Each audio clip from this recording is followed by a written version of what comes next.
Hello, friends. This is Aaron Duran of geekinthecity.com with my next review of the Star Trek Discovery Starships collection from Eaglemoss.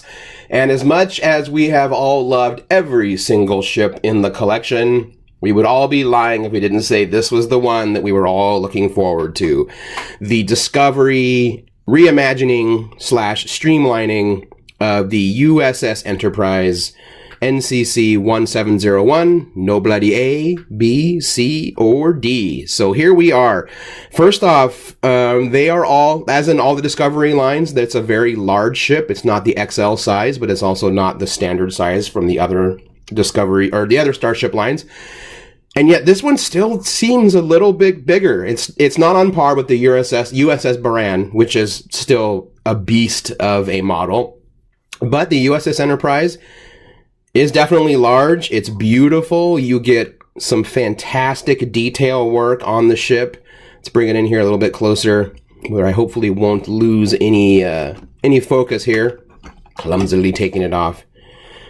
But the detail work is great. It does borrow a little bit from the NX-01. I don't mean in design, but in the desire to kind of make it more just the metal. There's not a lot of paint job. There's not a lot of Aztecing, as it's called.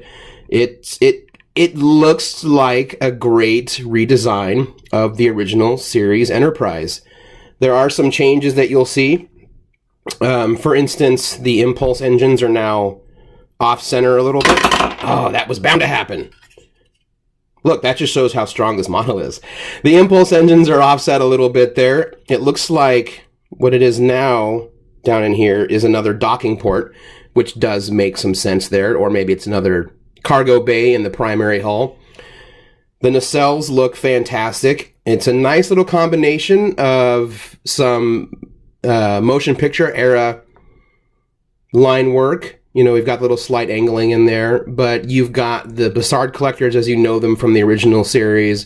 You've got some of the blue on the inside there, which we know from the refit. I do like that the back is kind of hard to see in this.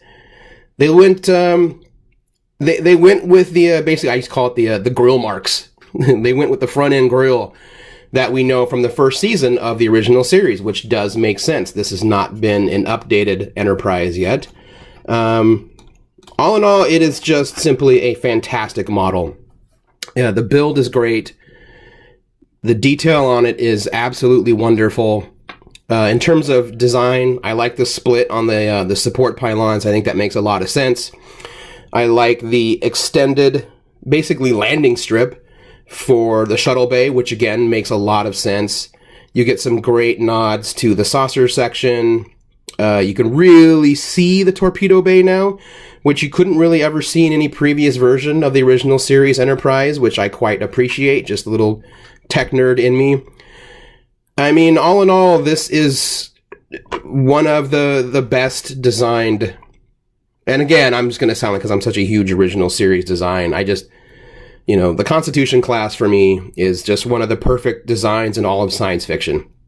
And to see this reimagined version really does honor to both the original design from the original series and then what would be, and then what would come in the films. So if you haven't subscribed to the Eaglemoss collection, first, I highly recommend it, especially if you're a fan of ship designs or if you're a fan of Discovery. I really recommend it. It's been a good line so far.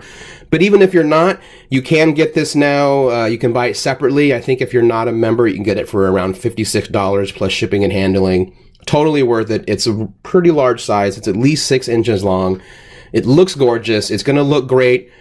Whether you collect all the ships or you're just a fan that wants to have a little bit of Trek flair on their work desk or anywhere else, maybe by your TV, your DVD collection, this ship is gorgeous. It is very well done. Kudos to the design crew at the Star Trek Discovery and to the model builders at Eaglemoss.